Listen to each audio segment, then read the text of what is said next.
Okay, guys, good afternoon. Let's give another 10 seconds. Okay. Right, let's get started. Om Sahana Vavatu Sahanau Bhunaktu Sahaviryam Karavavahai Tejasvinavaditamastu ma vidvishavahai. Om Shanti Shanti Shanti.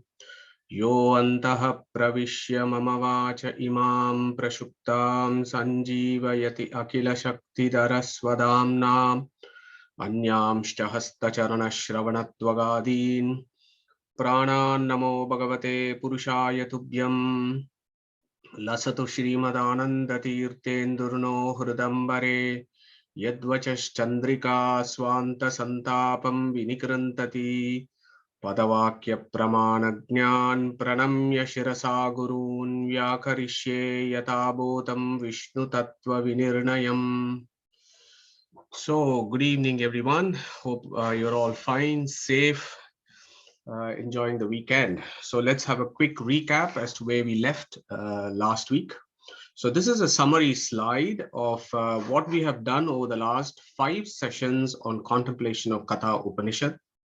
So we are coming to the closer sections of the first valli of the first adhyaya of Katha Upanishad. So let's always remember Kata Rishi, let's remember Yama, let's remember Nachiketa. These are all the rishis or gurus of this.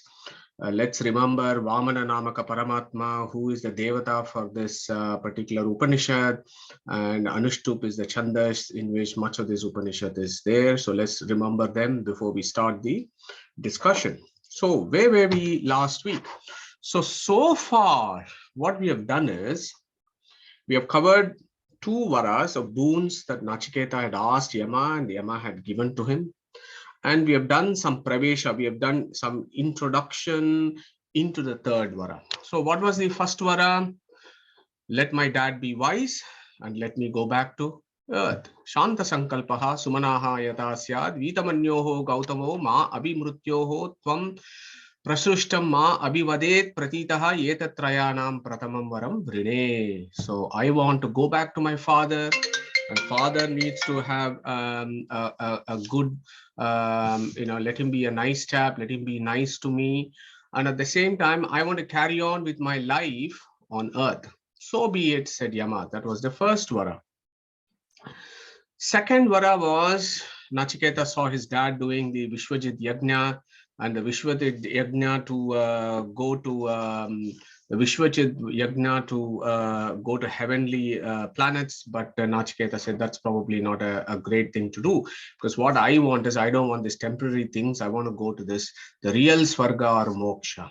Okay, and I want to know about that fire sacrifice. So we have discussed quite a lot about the fire sacrifice over the last several weeks. So that was the second vara. Sattvam agnim swargyam madhye shimrutyoho prabruhi tvam shraddadana hyamakyam swargaloke amrutatvam bhajanta etad dvitiyena varena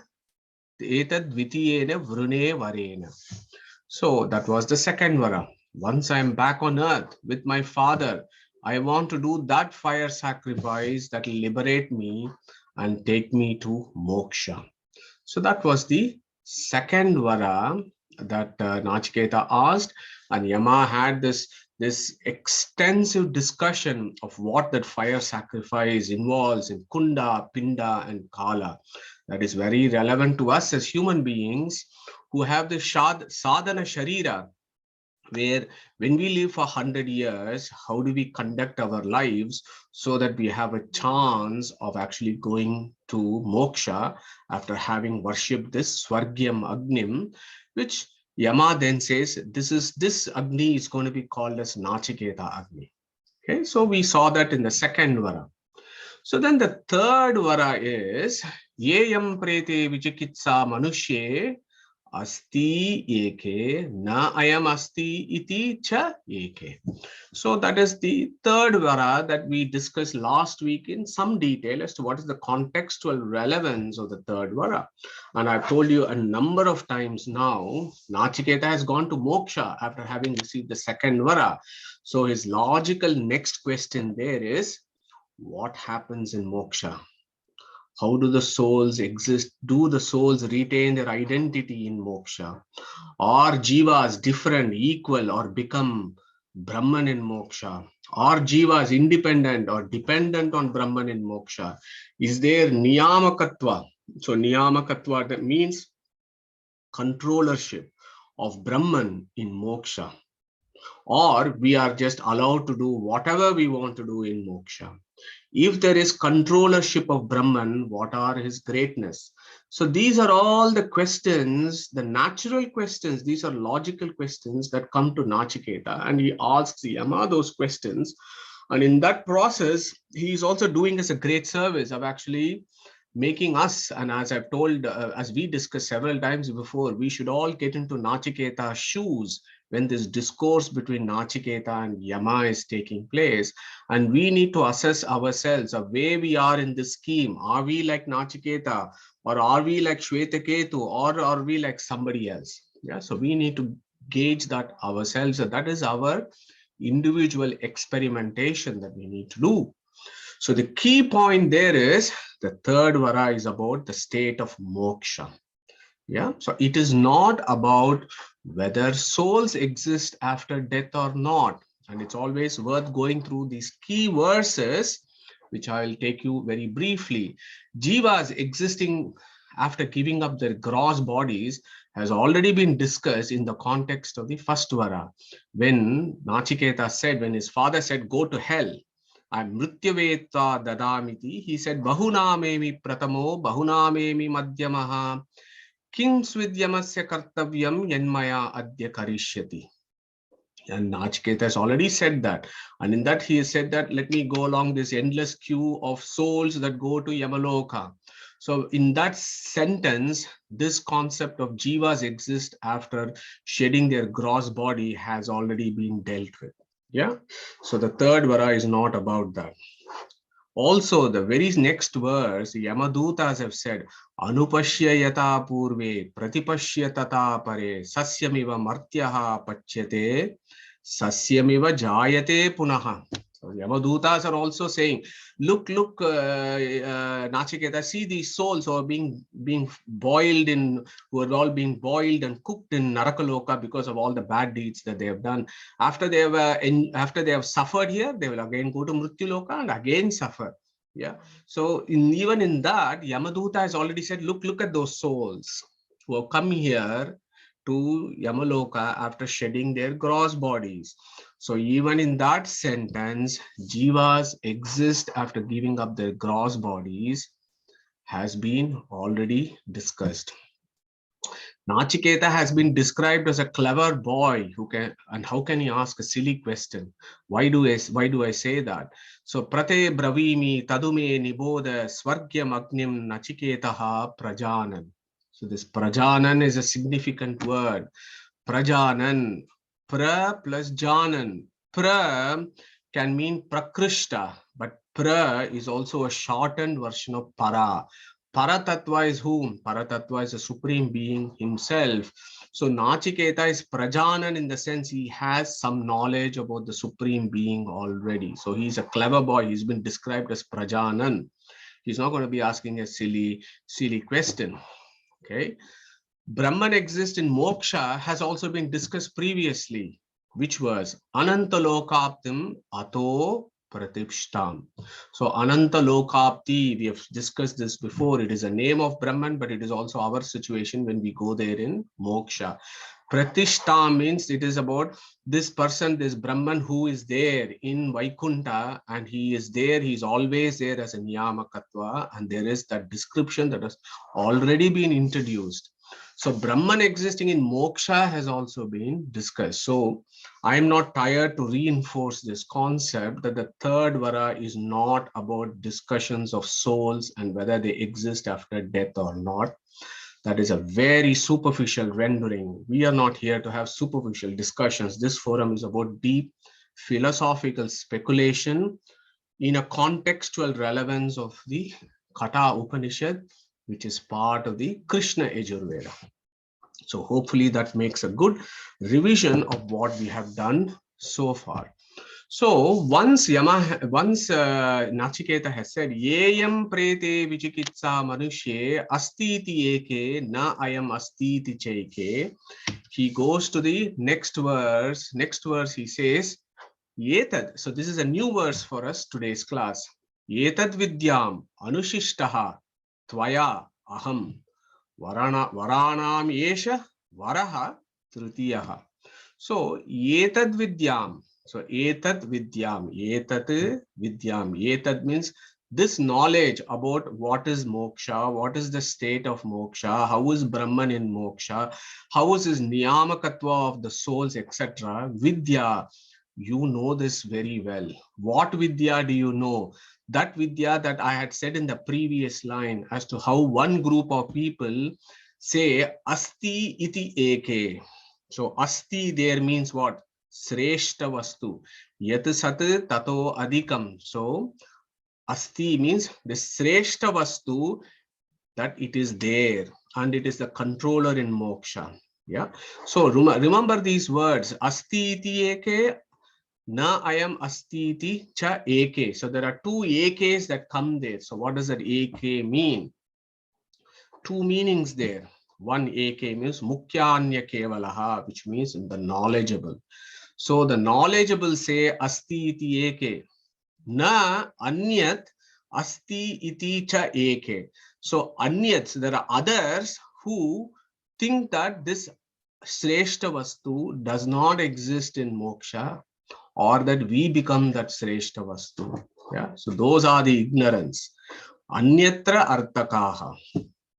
Na ayam asti iti cha eke. So two ekes in the previous line, and they signify and connote two different concepts. Mukhya anya kevalaha, or knowledgeables. Anyatra artakaha, or ignorance. So here when Nachiketa says etad vidyam, so you are a knowledgeable person and you know that there is asti iti eke, that there is this astitva of Brahman. Okay. So because you know that, anushishtaha tvaya aham. So anushishtaha tvaya aham. So this is a very interesting word and it's a compound word. So let's split it open. Anushishtaha tvaya aham. Aham means what? I. Tvaya means what? You. Anushishtaha. So anu plus shishtaha. Okay. Anu means what? Watch these words. When in Gita anu comes, or in any other scriptures the word anu comes, it is a shortened version of what is called Shastra Anuguna. Okay. Or Anubhava Anuguna. So any experience that we have that goes or complies with the Shastra is the true experience. So what Nachiketa is saying is, you have read the Shastras very well, Shastra Anuguna. So Anushishtaha, teach me. We'll come to that word next. Teach me as per the Shastras, because you have experienced not only the truth, but you also have the experience of what the Shastras are saying. Okay. So Shastra Anuguna, Anubhava Anuguna, Shishtaha, Anushishtaha. That is the meaning there. Shishtaha means what? Shishtaha means Shashana. Okay. So Anushishtaha means Anushasana. Okay. So I've got a quiz here, small question. Anushasana Parva. Okay, so who is going to take this question? So when I say Anushishtaha, it is the same as saying Anushasana. So where does this Anushasana Parva come, and which Parva it is of this particular work? So who is going to take that question?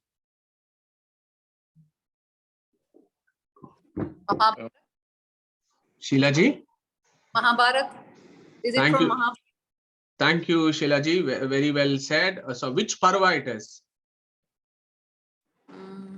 Bhishma Parva? I don't know exactly. Sorry. Okay.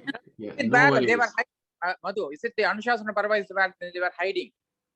No, keep going. It is the Vishnu Sahasranam Parva. Excellent, Sushrut. So which parva it is? So is it 10th, 12th, 13th, 14th, 15th? Is it the 13th Parva, Madhu? Yes, well done, Suresh. So it is the 13th parva is called Anushasana Parva, whereas Sushrut said Vishnu Sahasranama comes in Anushasana Parva. So what happens in Anushasana Parva? Bhishma, when he is lying on this bed of arrows, is actually teaching to Dharmaraja and all the other Pandavas. So he is teaching Anushasana. So he is teaching Shastra Anuguna, Anubhava Anuguna truths to Dharmaraja and others. So that is the Anushasana Parva. So I just thought this is interesting to compare Anushishtaha and Anushasana.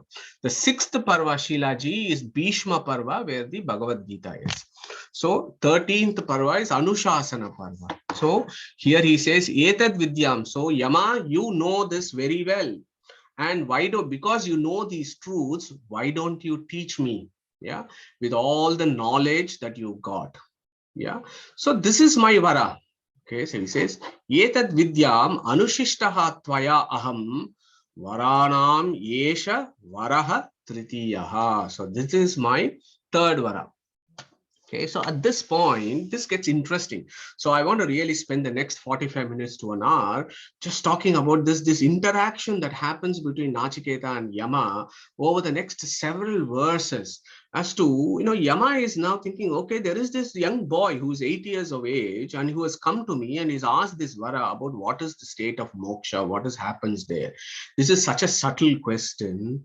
And this young boy is asking, okay, so Yama now is thinking, is Nachiketa really worthy of receiving this most confidential knowledge? That is the first thing that comes to his mind. Okay, so he tests. So this is really interesting, and I'm such a fascinating conversation for the next several verses as to what are all the things that Yama does to try and gauge whether Nachiketa is really worthy of receiving these knowledge. And let us also put ourselves in Nachiketa's shoes and see whether we are also worthy of receiving this most confidential knowledge. And after all, that is the whole purpose of doing Katha Upanishad. So what did our friend Yama immediately said? Devairapi vichikitsanti pura navi sugneyam anuresha dharmaha anyam varam nachiketo vrinishva mama uparotsiti ma srujenam. Okay. So the first line is beautiful. Devairapi vichikitsanti pura. Okay. So what is vichikitsanti? So vichikitsanti literally means vicharane. So vichikitsa means vicharana, or discussing, they're debating, they're having a dialogue. The other meaning of vichikitsanti is doubt. Okay, so doubt is one meaning, but in this context, vichara is much more relevant. So they are having a discussion. So Yama is saying, Nachiketa, why are you asking this very tough question? Devairapi vichikitsanti pura. So even the devatas, all the demigods of the Vedic pantheon, okay, right from Lakshmi down to us, we are also debating and discussing this. We are also having a doubt about this from ancient times. Okay, and even when devatas themselves don't know this fully, by definition, that also means even I, Yama, also do not know this fully. Why are you asking me this question? Okay, so that is what Yama is saying in the first line. And here is another categorical proof again that the third vara is not about whether souls exist after death or not. For the simple reason, does Yama not know that souls exist after death? Why should he say even devatas are discussing this? Okay, so you need to think about this context, and I think that makes this whole Upanishad discussion more relevant, more academic, more intelligible, more palatable. Yama is the bestower of heaven or hell to souls that have left their gross body. Why is he going to be saying Devairapi vichikitsanti pura? Nahi suvigneyam anuresha dharmaha. So nahi suvigneyam is a beautiful word. Nahi, that we know. Nahi, like in Hindi, don't know. Yeah. Suvigneyam. So look at these words. Look at the prefixes there. He could have just said neyam, or he could have said vigneyam, but he chose to say suvigneyam. Suvigneyam means complete knowledge. Okay. So by that you mean Devatas, starting from Lakshmi Tattva, they do not know about this entity and the state of moksha where the Mahimas of the Supreme is. Even these chaps do not know it fully. Okay. Why do they not know it fully is the next question. And immediately Yama says, Anuresha Dharmaha. Okay, so again, the beauty of the Upanishad is in the detail. So when you look at Anuresha Dharmaha, Nahi Suvigneyam, why? Because this entity who controls, who has Niyamakatva even in moksha, he is Anuhu. Yeshaha means this Anuhu is also Dharmaha. Okay, Anuhu, as you know, means the subtlest, something that is very difficult to comprehend. So even Shri Tattva, even Chaturmukha Brahma, Vayu, Saraswati, Bharati, Rudra, Parvati, Suparni, Varuni, Indra, Sachi, you name them in our pantheon, even they are finding it very difficult to comprehend this entity completely, because he is Anuhu, he is subtlest of the subtle. The same Kata Upanishad says Anoraniyan later. And you, as you know, in Chandogya 6, we said, Sayaesha anima, aitadatmyam idam sarvam, tat satyam sa atma tattvamasi shvetaketo. So there, Sayaesha animaha.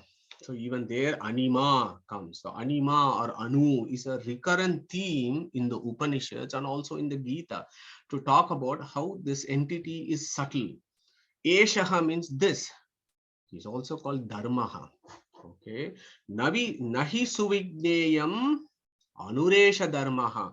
This entity is very subtle. You could say the property of this entity is very subtle. So that is one way of looking at this word, anuresha dharmaha. Dharma, as you know, can be a property of a thing. But in the Parama Mukhya Vritti, dharma has a different meaning also. So I put a question mark here so that we can have some interaction with regards to what do we understand by the word dharma, not just in the Upanishad, but generally, what is our understanding of dharma? Who is going to take that?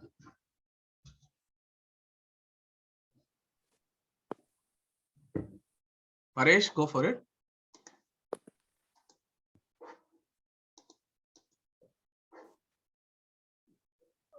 Madhu, Suresh. Okay, yeah. Suresh, go for it, and then Pragnesh will come later. Yeah, go for it, Suresh. Dharma, is it anything that takes us closer towards Paramatma? I mean, is one definition of dharma, perhaps.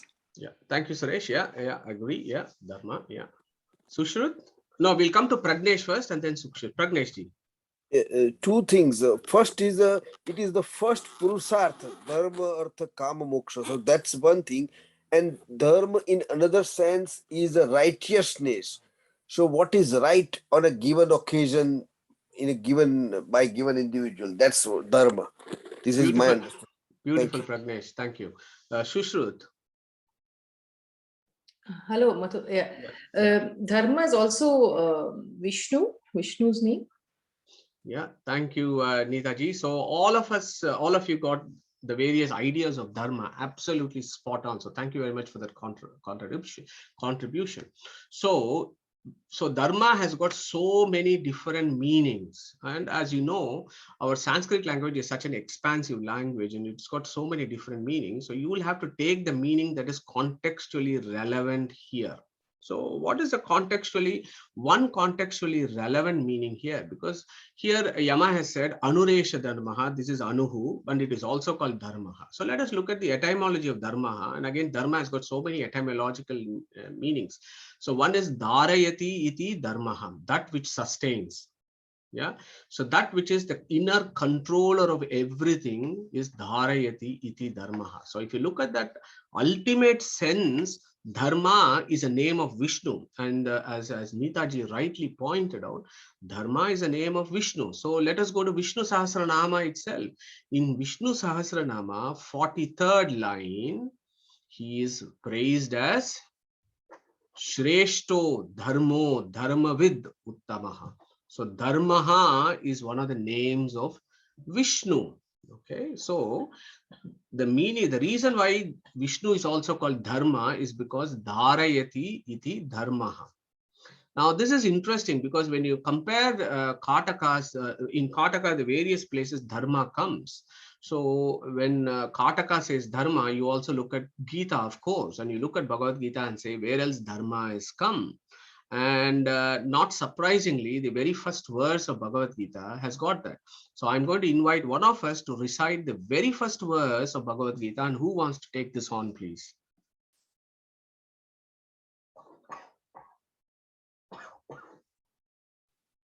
Yeah, Veena ji, go for it.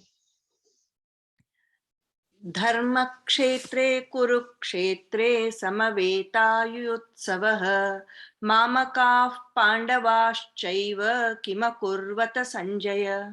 Thank you, Veena ji. So beautifully recited. So look at the very first line, Dharmakshetre, Kurukshetre, Samaveta, Yuyutsava. So the Dharma there again has got so many meanings. And today morning we were in a session where we were discussing this Dharmakshetre, Kurukshetre. And the Dharma, one meaning of Dharma is Vishnu. This Kshetra is Vishnu Kshetra. Okay, so and do your own research on Gita, and there are so many places where Dharma comes in Gita with various meanings and connotations. Anyway, coming back, so Devair atrapi vichikitsanti pura nahi suvigneyam anureshad dharmaha anyam varam nachiketo vrinishva mama uparotsihi iti ma surja enam. So he says, this is even Devatas themselves do not know this fully because this is such a subtle concept. It is so difficult to understand fully. Why do you want to ask this question? Anyam varam nachiketo vrinishva. Please ask something else. Don't ask me this because even I do not know this fully. Other Devatas themselves do not know this fully. Please ask something else. Mama uparotsihi. Okay, so mama is interesting. So ma in Sanskrit has got various meanings again. One, it can be me. Me can be ma. Another ma means don't. So me and don't are the two common meanings of ma. Okay, so here he's saying mama, he's used this twice. So one meaning there is me and the other meaning there is don't. Uparotsihi means compel me or insist on this. So that is a literal meaning of uparotsihi. Then next word he says ati srujam yenam ma. Ati sruja means give it up. This, what is this? This question about what is the state of moksha and what happens to jivas and so on. Give it up for my sake. Ma ati sruja enam. Ma uparotsihi. Ma ati sruja enam. So that is the, I have opened it up for our benefit. So essentially the crux of this verse is, Yama is saying, even I do not know this fully, mate. Why are you asking such a difficult question? Why don't you ask me something else? The question is, why is Yama still hesitant? Okay, so this is an important concept that I want to touch upon in this slide. And when we understand this, we also understand how our Prasthana Trayas, the three pillars of Sanatana Dharma for scriptures, has evolved. Okay, so when you look at why Yama is hesitant, why is Yama trying to, find out whether Nachiketa is really worthy of this knowledge? Okay, 3 points here. If this is such a difficult concept, why waste time? Let me see if he opts for something much easier. So this is our situation. We are all in this world. We are all living west, east, south, north, wherever. Okay, we are not, we don't even ask these kind of subtle concepts. We don't have time, number one, and we don't have the motivation or the aptitude or the attitude to ask these questions. We are very happy with something a lot more easier. What are the lots more easier things? When am I going to go to Asda and get my groceries? Or what am I going to do at work tomorrow? What is going to be my pensions, and what are all the returns I'm going to do with all the investments and so on? These are all the questions that plague us, because we find it much more easier to deal with these kind of mundane questions rather than existential questions. We just don't do it. Okay, so that is what Yama is getting at. Let me see if he opts for something much easier. Again, the same question: is Nachiketa really worthy of receiving the secret knowledge? Is he a adhikari? Okay, so this is very important. Is he really worthy of receiving this knowledge? And in Upanishad, in so many places, and I've told this before, there is always this question of, is this fellow really worthy of receiving this knowledge? Let me test him. And most rishis do that when students go to them in various ways. And this is one approach that Yama has taken in this particular Upanishad. He wants to really test if our friend Nachiketa is really an adhikari. And last week, I think when we were discussing, when Pratibhaji had a question, we were discussing about this concept of adhikari or a mumukshu. And Jayatirtha gives a good definition of who an adhikari is. Ihahi vivida samsarika dukkha darshanena viraktasya shama dhamadi mato mumukshoho adhikarinaha. So he who is an adhikari, that fellow who understands the transient nature of everything material, who understands that this material things eventually gives me suffering, and I actually want a solution for this situation. He who thinks like that, and to find that and find the solution, then he starts practicing things like shama and dhamma and etc. So when I say shama dhamma, he means shama dhamma and all other things that is prescribed in the Shastras to try and find an answer to his situation. So he is the adhikari. Okay, so in Shastra, as you know, and we have done this when we have done Brahma Sutra, I think, about what is called as a Anubandha Chatushtaya. So I'm going to ask one of you to try and tackle this, if you can recall what Anubandha Chatushtaya of Shastra is. So there are certain prerequisite conditions before an inquiry into a philosophical concept can begin. Yeah, so that is called Anubandha Chatushtaya. Who wants to take this on? Any contributions, please? Maybe I can just pick a volunteer. Suresh. Madhu, it is and the 4 conditions that need to be satisfied to make sure that the conversation is worthy or relevant. So there is a subject, there is a preacher, there is a receiver, and there is a relationship between the teacher and the taught and the subject towards a specific outcome. Yeah. That's the relationship which needs to be satisfied for any proper interpretation of any scripture. Thank you very much, Suresh. So very, very well put. So adhikari, vishaya, prayojana, sambandha. So those are the 4 essential criteria for any discussion. Forget about philosophy. It can be even discussion about pension. Yeah. So for that also you need an adhikari. That is somebody who is 55 to 60 years of age, who has worked for 25 years. Vishaya is about the pension. Prayojana is you get the pension, and that the relationship with is Anubandha Chatushtaya. So similarly for philosophical discussion, you need an adhikari, you need a subject matter for discussion, and that subject matter should have a benefit. And the relationship between all these 4 is called Anubandha Chatushtaya. So this is a primary requisition. And in Anuvyakyana, what Acharya also gives when he talks about Brahma Sutra, but we should be able to apply this to all situations in scriptural discussion. So, Vaktra, Shrotra, Prasakti Nam. Yad aptir anukulata. So I'm just going to limit to that first line. Vaktra, Shrotra, Prasakti. So that is important. Vaktra. Vaktra means he who is telling or he who is teaching. Shrotra, he who hears. So he who is a student. And Prasakti. Prasakti means prasanga or the situation. So these 3 situations should be satisfied before anything becomes a pramana. So I'm going to give again, I've got a quiz here because we have done this all before. So I'm going to name the characters and you're going to tell me where this Vaktru and Shrotru is in which of the three Prasthanatrayas. So Vishnu and Chaturmukha Brahma.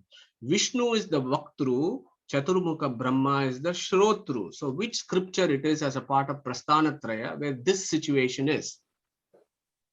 Brahma Sutra. Fantastic, Suresh. Well done. So the next one, you have Krishna is the Vaktru, Arjuna is the Shrotru. So which scripture is it? Gita. Bhagavad Gita. Bhagavad Gita. Fantastic. And the third Prasthanatraya is the Upanishad. So in the Upanishad here, you have Yama and you have Nachiketa. Yama is the Vaktru and Nachiketa is the Shrotru. So think about this when you read all these Prasthanatrayas. The Prasthanatrayas always has a Vaktru and a Shrotru. And the Prasanga or the situation is correct for this. So that exactly is what is going on here, where Yama is the Vaktru, Shrotru is Nachiketa, and Yama is testing whether our Nachiketa is a Adhikari or not. Deval, you have raised your hands. Sorry, can I just clarify? You said that is it to understand scriptures, but you've written one who wants release from samsara. Yeah, so the one who wants to release samsara. So Deval, the one who wants to get released from samsara is the person who would actually go towards the scriptures. Okay. Yeah. So by definition, Nachiketa is okay. Yeah, so we are now currently the hypothesis is that Nachiketa is an Adhikari and Yama is actually testing him whether he's really an Adhikari and he's really a Shrotru and he's really worthy to receive this very subtle knowledge. So then when our friend said Daivairapi Vichikitsanti Pura Nahi Suvigneyam Anuresha Dharmaha Anyam Varam Nachiketo Vrinishva Mama Uparotsi Hiti Ma Sruja Enam. Immediately our young boy, 8-year-old Nachiketa, puts a counter argument when this discussion happens. So the way in which the language of the Upanishad just captures that very beautifully. You know, remember Upanishads don't have pictures. I have put some pictures for our own learning. Upanishads did not have any pictures, but everything was in language to kind of come across certain ideas. So here, what did Nachiketa say? Immediately, he didn't even wait for a minute. Immediately he put a counter argument. Devairapi vichikitsanti kila twamcha mrutyoho yennu srujam atta Vaktacha asya tadrug anyo no labhyoho no anyo varastulyaha etasya kashchit. Okay, so what does that mean is, you said that right, even devatas do not know this fully. Even devatas are discussing about this. That means this must be unique knowledge. I certainly want only know that. I don't want to know anything else. I want to know only that knowledge that is so unique and subtle that even devatas are still discussing. That must be, it must be special knowledge. I want to know only about this. And Nachiketa somehow predicts this because we said, remember, Vaktru and Shrotru and Prasanga. Prasanga is fine. What is a Prasanga? They are both there in Yamaloka. He has waited there for 3 nights and Yama has given the Vara and he's asking the Vara. That Prasanga is fine. So now Nachiketa understands that this Yama is testing me whether I'm a Shrotru or not. Immediately he says, Vakta. Vakta cha asya tadrig anyo na labhyaha. There is nobody else who is equal to you. There is no great teacher than you that I can get, because Yama is an aparoksha jnani. He is an exalted devata. So as you say, there is no boon equal to this. So why ask for this? So ask for anything else. I'll give you more boon as you like, is what Yama is going to come next. But even before Yama says that, Nachiketa says, there is no other boon equal to this. Yeah, there is no other boon, and you are the best teacher to that. There is no other teacher that I can get. I have come here, I've come to Yamaloka, I waited for 3 days, you're in front of me, you are a very exalted teacher, and there is no other teacher than you who decides the nature of souls who can actually offer me this knowledge. So, Vakta cha asya Twadrik, Twadrik, Anyo na labhyo, na Anyo varastulyaha etasya kashchit. So he puts a counter argument. Because it is such a subtle knowledge, I want to know only that knowledge. Okay. So when this, remember, this is a dialogue between Yama and Nachiketa. So Yama now tries to trap Nachiketa.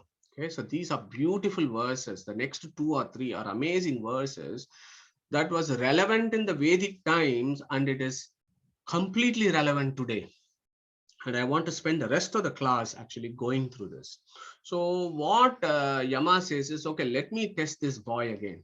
Okay, let me test this boy. And his view is, as there is no boon equal to this one, why waste your efforts on knowing this one? I will give you more boons that are more attractive and enjoyable. Remember, he started off getting only 3 varas, but now he will entice Nachiketa by offering him very many varas.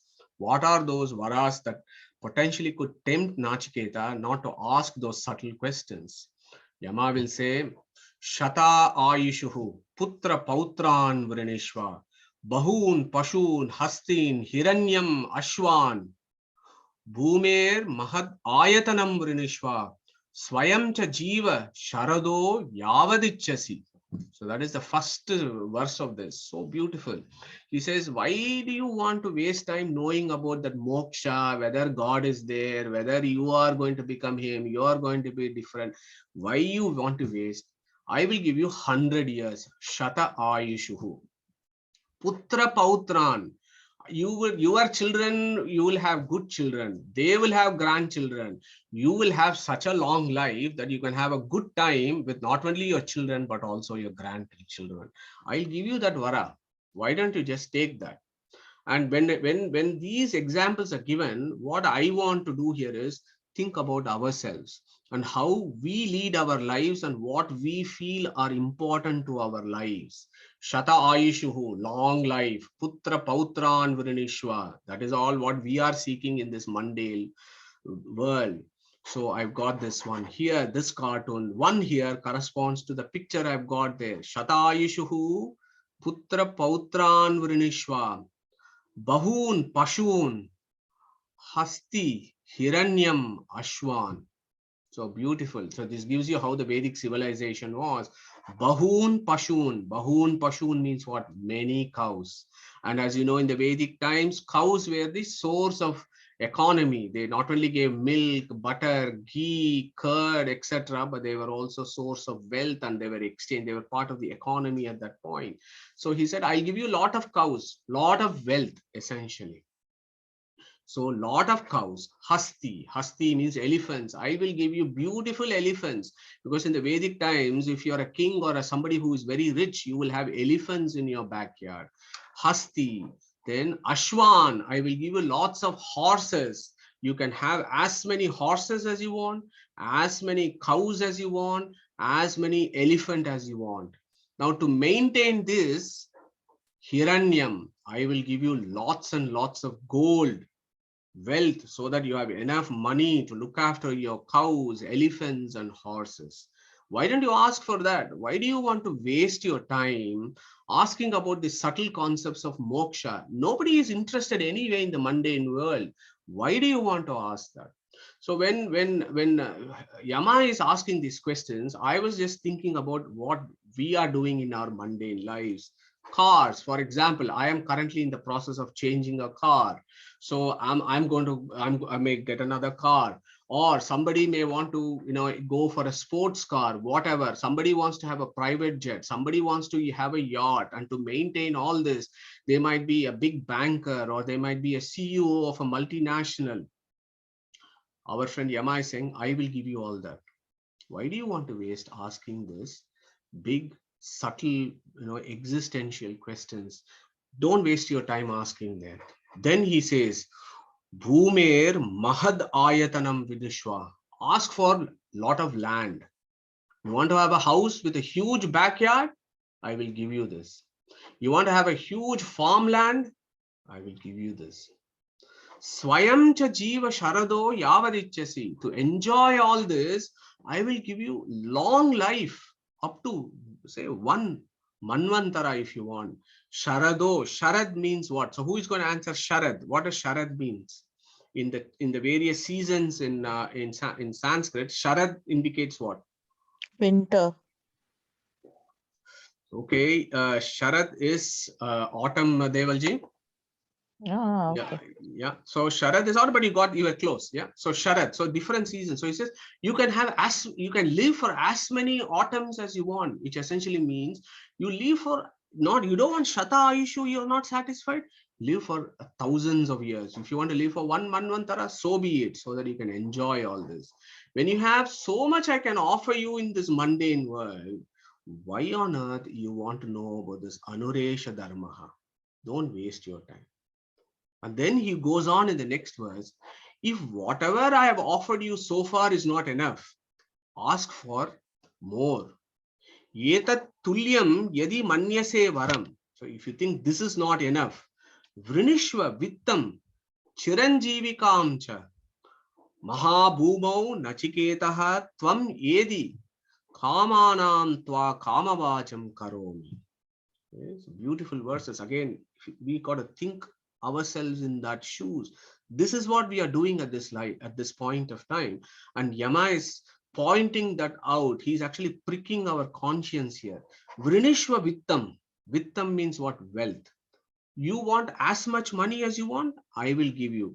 Millions of dollars, shares, stocks, mutual funds, whatever you want, I will give you. Vrinishva vittam chiranjivikam cha mahabhumau nachiketaha tvam yedi. Okay. Mahabhumau, you can be the Chakravarti for the whole of the world. You can be the president of the United States. You can be at the 10 Downing Street running the whole country. Okay. Mahabhumau nachiketam tvam yedi. Become a king and elevate yourself. Become a great king. Okay. Not only that, Kamanam tva kamabhajam karomi. I shall make you enjoy whatever desires you have. I will give you long life, Chiranjivikam, to again lead this. You didn't like 100 years. You didn't like one Manvantara. Fine. I will give you long life up to one Brahmakalpa. Yeah, Chiranjivikam. To do what? To enjoy all these material pleasures. And not only that, whatever you want to enjoy, I will ensure that it happens. So our friend Yama is constantly showering all this, because the right side here is all relevant to us. And of course, every picture here is relevant to what we do in our mundane lives. And Yama is actually pointing this out very beautifully in these amazing verses. Then he doesn't stop there. He says, okay, if what is available on earth does not satisfy you, I will give you more, lots more. Ye kama durlabha martyaloke sarvan kamam chandataha partayasva. So what does it mean? Whatever is not available in earth, you can take it from Devaloka. You come all the way here. And if you're not satisfied with all the things I'm going to be offering to you on earth, I will give you the things that I have in my loka, in Devaloka. Whatever I have, I will give it to you. And then he will say, Ima Ramaha, Sarataha, Saturyaha, Nahi Drisha Lambaniyaha, Manushyahi, Abhimartyam Prattabihi Paricharayasva. Okay, so what does that mean? Ima Ramaha, look at my Devaloka, look at all these Gandha Apsaras and beautiful damsels of Devaloka. Take them. So when I was thinking about this, because Nachiketa is a boy, our friend Yama is saying, take all these damsels with you from Devaloka. We have had enough, and we have enough of those. You can take a few to the Manushya-loka. If Nachiketa was a girl, then he would probably have given some handsome devata, take him to the earth. Okay? Take as many as you want. Ima Ramaha, Ramaha, Sarataha. Sarataha is interesting. Sarataha means vehicles. Okay. Look in our Devaloka, there are all these great vehicles. On earth, what have you got? You got chariots and elephants, and that's it.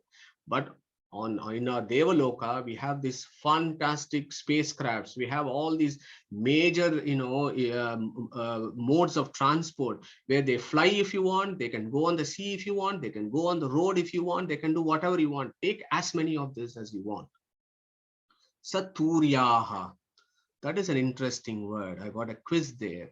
So Saturyaha. So number 13. So what is this musical instrument?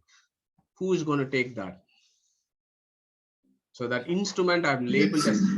I think it's a Santoor. Okay, Sridhar Upadhyaya was right. Anybody else has another question, answer there? Xylophone, I thought. Xylophone. Okay, Samskrita word, Padmajaji. Yeah, anybody else? Shushrut? Santur. Perfect. So 2 correct answer, and Padmajaji is also right. So Santur. This is Santur. Tur means Turya. Yes, there is this 4th state of Turya of Mandukya Upanishad. Let's not get confused with that. This Turya means instrument. Yeah. Saturyaha. So our Yama is saying, even in the heaven, in our Devalokas, we have all these Apsaras and Gandharvas. These Gandharvas play beautiful instruments. Take them with you to earth to have all your enjoyment and entertainment. So I am just thinking, when I was doing these slides, I was just thinking, what is it that we are doing? We go to pop shows, we go to musical we go to symphonies, we go to concerts, we go to dance shows. All those things we do on earth, and our Yama is saying, I'll give you 10 times more. Take my damsels and Gandharvas from Devaloka for your entertainment. So what will they do? Abhihi mat prattabihi paricharayasva. They will do whatever you ask them to do. They will be your servants. So I was just thinking, on earth, what do we want to do? Such beautiful folks not seen on earth will serve you well as you want. In a resort, they will come and serve you. In a restaurant, they will come and serve you. They will do massage to you, whatever. So that is what we do in our modern day lives. And Yama is saying, I'll give you 10 times more. Take all these people from Devaloka. Nachiketo maranam ma anuprakshihi. I will give you all these things even from Devalokas, but don't ask me about this maranam. Don't ask me about the moksha sthiti. What happens to the jivas in muktas? Don't ask me that. That is such a subtle question. Nobody is interested in this question. Nobody even cares. Who cares whether there is moksha? Who cares whether jiva is there, Brahman is there? What is the relationship between them? Who cares in the mundane world? All that we are interested in is all the things that Yama has actually listed in these 3 words. This is the total conclusion of our material existence at this point of time. The type of samsara that we are dealing is what Yama is actually pointing out. Why do you want to have that boon when I can offer you so many more attractive boons for your enjoyment? So this is Yama's debate here. He's actually throwing back these really important questions to Nachiketa to test whether our man is going to be tempted by all this. Okay, so this is where our Yama, our Nachiketa, then replies back to him. Okay, and as I said before, we should be like Nachiketa. We should get into Nachiketa's shoes and see, these are all the temptations that is out there in our world right now. And Yama is pointing these temptations and he's telling, I'll give you 1,000,000 times more of these temptations that you want, but why do you want to ask those questions? And to answer that, Nachiketa, the clever 80-year-old boy, immediately puts a counter argument, and the counter argument is quite profound, but it is also quite jovial. Yeah, he actually pricks Yama also. He's sarcastic at some point, and that is all very well captured in this Upanishad. So what does Nachiketa immediately say? Shobhava matyasya yed antaka etat sarvam indriyanam jarayanti tejaha api sarvam jivitam alpameva tavaiva vahaha tavanritya gitehe Navittena tarpaniyo manishyo lapsyamahe vittam adraksyam chetva jivishyamo yavad ishyasi tvam varastume varaniyaha saeva Ajiryatam amrutanam upetya jiryan martyaha kvadaha staha prajanan abidyayan varnarati pramodan atidirge jivate koramate yasmin idam vichikitsanti mrityoho yat samparaye mahati bruhi nahatat yo ayam varo gudam anupravishto na anyam tasmad nachiketo vrinite. So he will immediately, when our friend gave all these temptations over 3 verses, Nachiketa immediately counter argues that with 4 verses and then says, Na anyam tasman nachiketo vrunite. I don't want any of these stupid things that you've offered me. I want to know only that. Okay. So what did he say? So let us tackle this. I don't, where are we now? So we might have another 20 minutes to capture some of the verses. And again, like before, I don't think we will be able to finish the set of slides, but let's see how much we can take on. So the very first line, I would suggest that we probably need to contemplate about this extremely deeply. And, the word shwabhavo, shobhavaha, not shwabhavo, shobhavaha martyasya yed antakayetat. So that shobhavaha is an extremely significant word. And this is where our Gita comes in. And as I said, keep Gita and Kataka to understand what is the philosophy there. Shobhava, shwo. So what is shwa? Who is going to give me the meaning of shwa? There are at least 2 meanings of shwa, but what is relevant here? So who is going to tell me what shwa is? Think about Gita 15:1, and I've given you a clue there. Dog and tomorrow. Fantastic. Thank you. Well done, Shilaji. Absolutely right. So shwa in Gita, it's shwapake panditam. So you remember that when shwa there is the dog and the dog eater. Shwa is dog, but shwa also means tomorrow. So in this context, because our Yama has said, have this beautiful bungalows and gold and fruits and everything else, have all this, he immediately says, shvobhavaha. Okay. So you split that into shvo, bhava, shvo, abhava. So what does that mean? Bhava means what? It existent. Abhava means what? Not existent. Shvo means what? Tomorrow. So by that you get the idea. So yeah, Nachiketa says, all these things that you're offering me, they may be there tomorrow, they may not be there tomorrow. Shvo bhavaha, shvo abhavaha, because that is the nature of the material universe. That is the nature of matter. Okay, and this is exactly what the verse 15:1 is. So one of you take that verse, please, and then we'll pick up that word ashwatta. So the ashwatta of that verse is the same shvo bhavaha of Katha Upanishad. So who is going to recite the 15:1, please?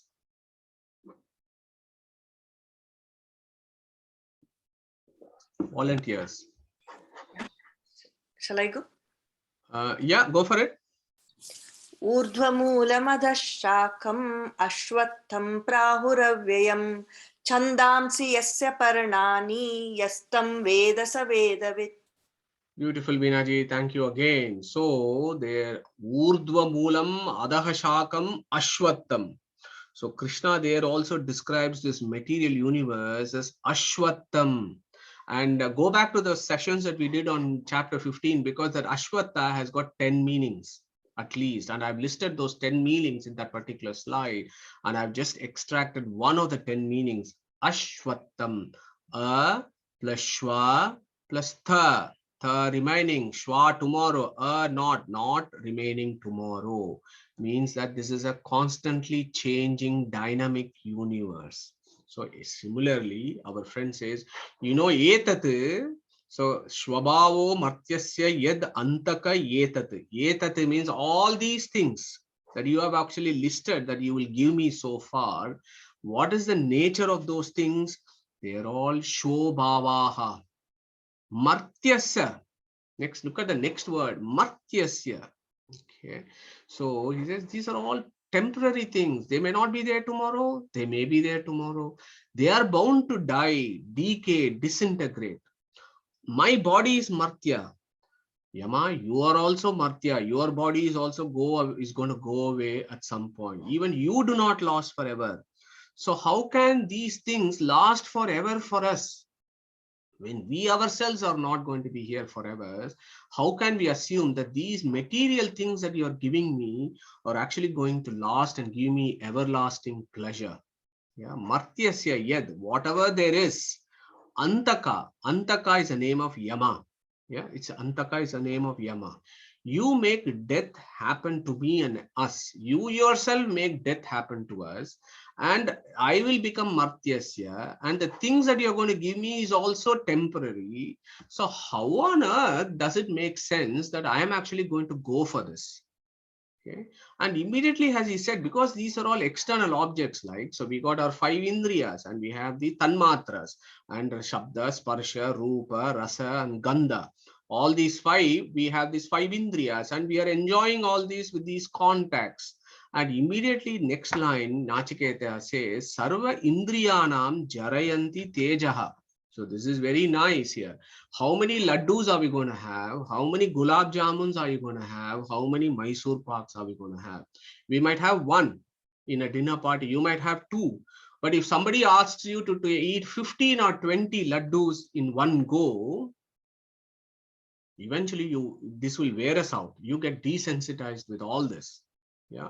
Tejaha, the stamina, the vigor, sarva indriyanam, jarayanti. In fact, the more we eat, the very fact that we age, as my guru says, the very fact we age is because we eat. The more we eat, the more quickly we age, because we get all sorts of diseases with regards to all that we eat or all the contact with the sense objects that we have. Because these things take us towards old age, disintegration, and wear us out. So what is the use of me getting all these things? Sarva indriyanam jarayanti tejaha. Okay. Then he says, even if you give me boon to live for 1 manvantara, to enjoy all these pleasures, he makes a very, very important statement. Api sarvam jivitam alpameva. Initially, you said, I'll give you 100 years to enjoy your grandchildren and children. Then you said, I'll give you 1 manvantara. Then later you are saying 1 Brahma Kalpa. But whatever long life you give me, when I come to the last, the penultimate day of my completion, then it feels the next day I'm going to die. So I always want more. Okay, so even that 1 manvantara that you give me is not enough. I may in this material world survive for 50 years. That 50 years doesn't seem to be enough. I want more. I may want to survive 65 years. That may not be enough. I may want to survive 75 years. That may not be enough for us. It may be 90 years. Still that is not enough. It may be 100 years. Still it is not enough, because api sarvam jivitam alpameva. Okay. So here I just had a small little discussion to just remind us as to what is it that our friend Nachiketa is very interestingly he's bringing this, and he's pricking even Yama here. Okay, she says api sarvam jivitam alpameva, sarvam jivitam alpameva. We all live only for some time. That is a fundamental fact. Okay, so I've got these yugas here. So when he says 1 manvantara, we should be thinking about what 1 manvantara is. So you have the Divya yugas, right? Satya yuga, Treta yuga, Dwapara yuga, and Kali yuga. Can somebody want to take us through this this whole yuga and the life cycles? Looks like Sushrut is working on it. So Sushrut, do you want to go through this? Yeah, so there are 4 yugas, as you said. Together they form one Divya Yuga, and that is 4.32 million years. And then 71 Divya Yugas make 1 Manvantara, and then 14 Manvantaras in 1 Kalpa.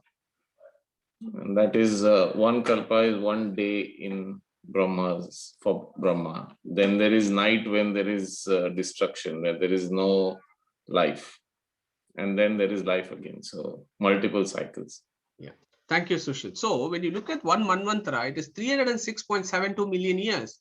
So when Yama says, I'll give you life for about 1 manvantara, when you come to this tail end, you have lived for 306.7 41.999 million years, then you got 1 day left. Then it may feel like api sarvam jivitam alpameva. That is one point there. The other point is, this is an important point, and do some research on this. What happens when you have, so when there is one manvantara, okay, 71 divya yugas make one manvantara. At that point, there is something called sandhya. That is, there is another dissolution that happens there before the next manvantara. And the Vedic view is, with every partial dissolution, you will have a completely new set of certain folks who then take over the operations of the universe. Okay, so for every manvantara, you will have a Manu, you will have Sapta Rishis, then you will have an Indra. Every manvantara has an Indra. Okay, the Indra for this manvantara is called Purandara. You can do some Google searching. It's very, very interesting concepts. And the Indra, it changes with every manvantara. And there are all the other devatas that come below Indra also change. Okay, so what does that mean is, these names, Indra, Yama, Varuna, and so on, they are not names of individuals. They are names of posts. It's like commander-in-chief, district general, director general, superintendent. So those kind of posts. So these names are posts. So with every manvantara that comes to an end and there is a sandhya, there is a dissolution. So our current Indra will then go away. And when the next manvantara comes, there will be another Indra. Okay. So in our Indra in the Vedic pantheon is the 8th rank. So I got a couple of questions here. And who is going to name the first 7 ranks of the Vedic pantheon? And another person can answer, what is Yama's rank in the Vedic pantheon? So who is going to take that one?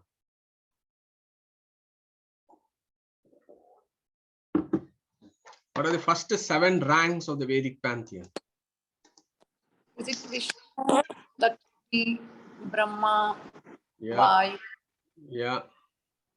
their wife, Yeah. Saraswati, Bharati, Yeah. wives? Rudra. Yeah, correct. Yeah. Parvati, Yeah. Indra.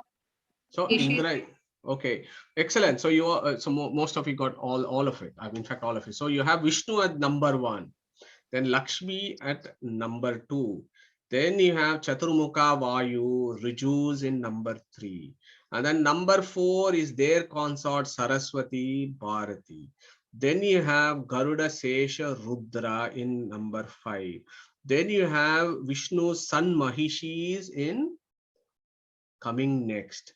Then number 7 is Rudra, Garuda Sesha Rudra's consort, Suparni, Varuni, and Parvati. So they are number 7. Then number 8 is Indra. Okay. So from Indra, every manvantara there is a changeover. So in that, Yama, which rank is Yama? Who is going to say that? Answer that one. What is Yama's rank? It's the same as Surya and Chandra. Number 12. Okay, so Yama is the 12th rank. So Yama is far below, he is in the 12th rank. So he also changes every manvantara. So for those of you who are not aware of this, this is an interesting new idea I've inserted, that all the devatas from Indra downwards, they change in every manvantara. Whereas from above Indra up to Chaturmukha, they change in after the Kalpa of Brahma is done. Lakshmi and Narayana are the same. They don't change. They are just one. Whereas Chaturmukha Brahma also changes when his life is over. And when Chaturmukha's life is over, then all the folks between him and Indra, then they change and other folks come in. So that is the grand vision of the Vedic pantheon. Okay. So the point there is, when Nachiketa says Api Sarvam Jivitam Alpameva, it actually includes Yama also. Because the post of Yama is occupied by a different exalted Jiva in each Manvantara. So our Yama, who is there having this conversation with Nachiketa, himself is not going to be there in the next Manvantara. He himself is finished at the end of Manvantara. So our Nachiketa is saying, Yama, don't give me these fancy boons. Your life itself is very limited, mate. You are going to live only for one Manvantara. Api Sarvam Jivitam Alpameve includes you also. So why are you giving me all these temporary material things for me to enjoy? So our friend Nachiketa says, Tava eva vahaha tava nritya gitehe. You know what? You keep your dancers, you keep your instruments in Devalokas, you have your damsels in heaven and have a good time. You have all these Gandharvas who are playing nice instruments. You enjoy, you keep it. I don't want it, because all this is Sarva Indriyanam Jarayanti Tejaha Api Sarvam Jivitam Alpameva. Okay, so this is the level of discussion that Nachiketa is actually having with Yama, and I hope you find this interesting. So what we will do today is finish off with this verse and then maybe pick it up from next week.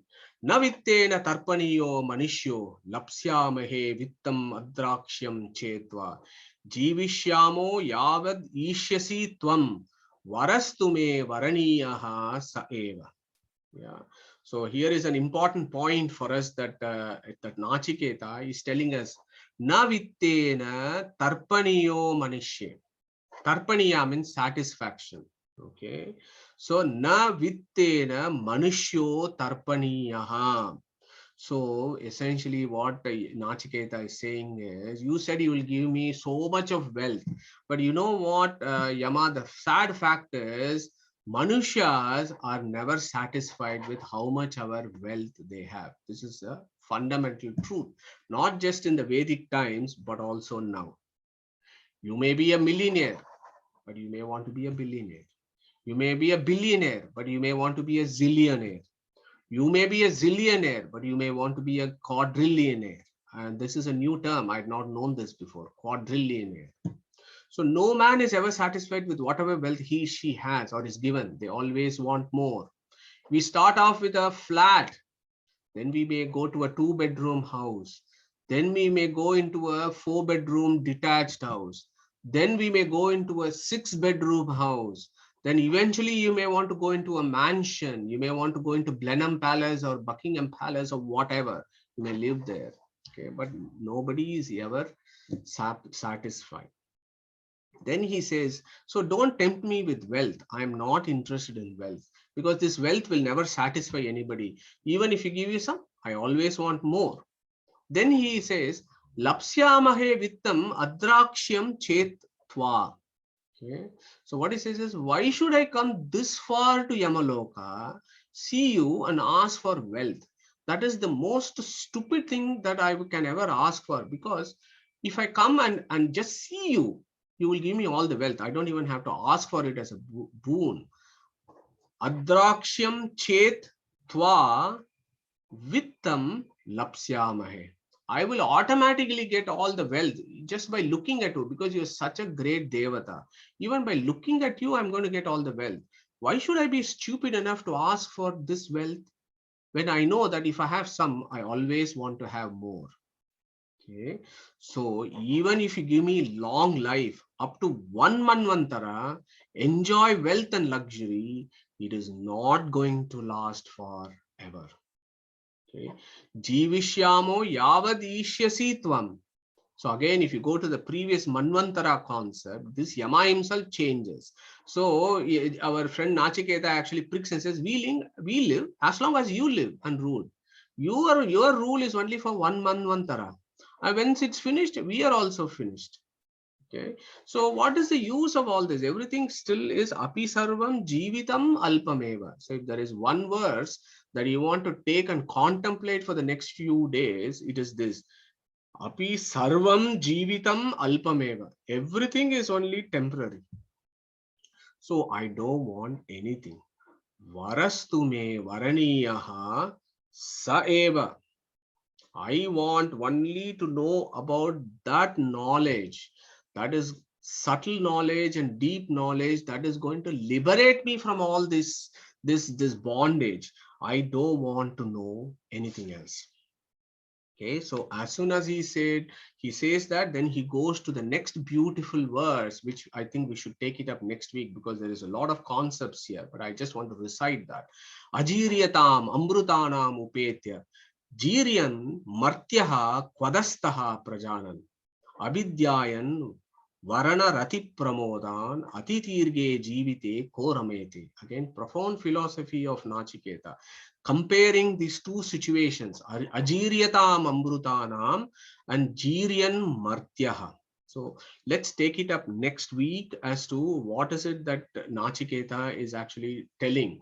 And as I said before, through Nachiketa, we learn how this world is likely to be and how this world is for us. So let's get into Nachiketa's shoes for the next 2 to 3 weeks and try and analyze this. So when we become Nachiketas, then what Krishna has taught to Arjuna in the Gita then becomes very, very relevant. Okay, so on that note, I'm going to close today's session. So we still have quite a few slides on this section. And then the next section, of course, once this particular conversation ends, then Yama is completely impressed. He's so impressed with Nachiketa and his approach to all this. He starts praising him and then starts the discussion about the third vara as to what is that Brahman in Vaikuntha, how does he control the jivas, what are his greatness, and so on. And he talks about that in the subsequent adhyayas. So I hope you found today's class interesting. It's not deeply philosophical, but it is very pertinent and relevant to modern life. And that is why Bhagavad Gita becomes so important for us to understand the language and philosophy of the Gita, because that is what Katha Upanishad is. So in that spirit, just wanted to remind you that next Sunday, we have Gita Chintana, and we are going to do one of the most beautiful chapters of Gita, chapter 9. As you know, there are 30 plus verses, and Suresh Kankanwadi from Ahmedabad is going to coordinate that. We got 3 volunteers already. We got quiz, we got bhajans. So there's quite an interesting program that is evolving around Gita Chintane 9. So I hope that you will join us, okay? And then following that week, we carry on with our contemplation of Katha Upanishad. So on that note, Krishna Pranamastu, and happy to take any questions.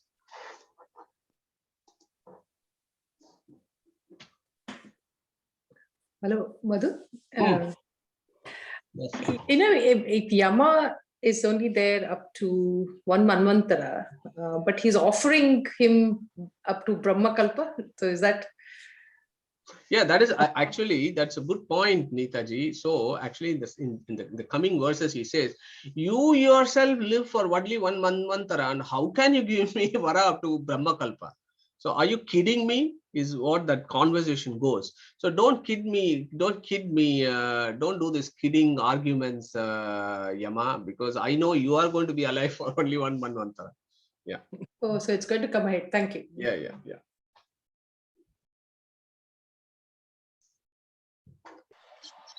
Namaskar, Majuji. This question, however I put it, looks so, it doesn't look right. What I wanted to tell was this Nachiketa is asking for the 3 boon. Still the second boon is, we would want to do. We don't want samsara, we want moksha, we want to be with the Lord. All this fear, anxiety, we don't want. We'll work towards it. But the third boon, how the jiva is going to be in the moksha, how does it relate now for us? And even though we know, will it really make us, what should we work for? I mean, why should we know that after in moksha there is going to be the separate identities there and all that? Yeah, so I think I got the gist of what you're trying to get at, Pratibhaji, is why bother? Is that right? Or why bother learning about moksha? No, not bother. It doesn't look nice to tell why bother. I just want to know, we work towards it for till the second boon. We want to come out of samsara, but the third one, how do I relate it? Yeah. Sorry, I got it now. So I think the key there is, this is a frequent argument everywhere, is, yeah, we get the point that you need to be a nice guy, you need to be good to people, you have to practice ahimsa, you possibly have to become a vegan, and you have to do dana, tapas, yajna, all those things so that you have a contented life, is fine. And then if the primary purpose of this is that you want to get yourself untied from this rope of samsara, that is fine. But still the question remains is, what happens after you untie yourself from moksha? So if there isn't a final incentive, so if the liberation is the final incentive and that is the purushartha that we should all aim for, then surely we need to have some idea about that, isn't it? So as we were discussing last week, chaps who have gone to moksha have not come back and told us. Yeah, so that is clear. And then we have not gone to moksha and we don't know what's going to happen. So if this is the situation, then the question there is, why bother? Why do we have to know about this? So the only way in which you can know about this, either Vishnu or Krishna himself comes down and tells us what is happening in Vaikuntha, or we learn from the Vedas as to what could happen in moksha. So this concept of liberation and what happens in moksha is a concept that I wouldn't say plagues, but it's concept that is there in all world religions that talk about this, about what is that heaven or liberation, what it is likely to be, and how is our Father who is there in heaven, who is going to be looking after us. Yeah, so this is, nobody is interested in this, but once we know how it is going to be there, then perhaps maybe that will give you more incentive and inspiration to follow your life as per the second vara. So that is the motivation there. Is if you want to, there must be a purpose for taking on the second vara, right? The second vara's purpose is so that your third vara is actually much better than all the things that Yama has offered in today's class. It's a lot better. That is the conviction that we need to get. So for example, Shankaracharya in his Adhyasa Bhashya, so in the first sutra, Shankaracharya, when he talks about the Adhyasa Bhashya, he talks about Nitya Anitya Vastu Viveka.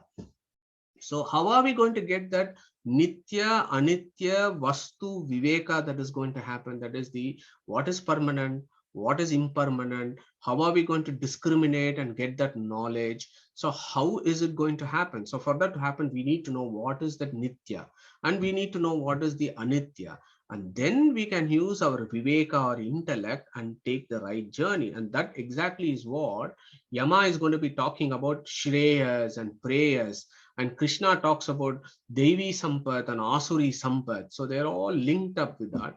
So my understanding is we need to know about the third vara in full, because that is, then it makes sense to follow the second vara. If we don't know what is going to be in moksha, if we think it is nothingness in moksha, then why waste time? We can all be happy here, live up to one manvantara like Nachiketa. And I certainly wouldn't mind having damsels from heaven and having all those instruments and live for one Brahmakalpa if after Brahmakalpa there is no moksha. So it is, I think it is about incentivization. Yes, yes, namaskar, namaskar. Okay, so if there are no further questions, shall we close today, please? Harish, if you're there, take us through Om again, please. Thank you. Sure.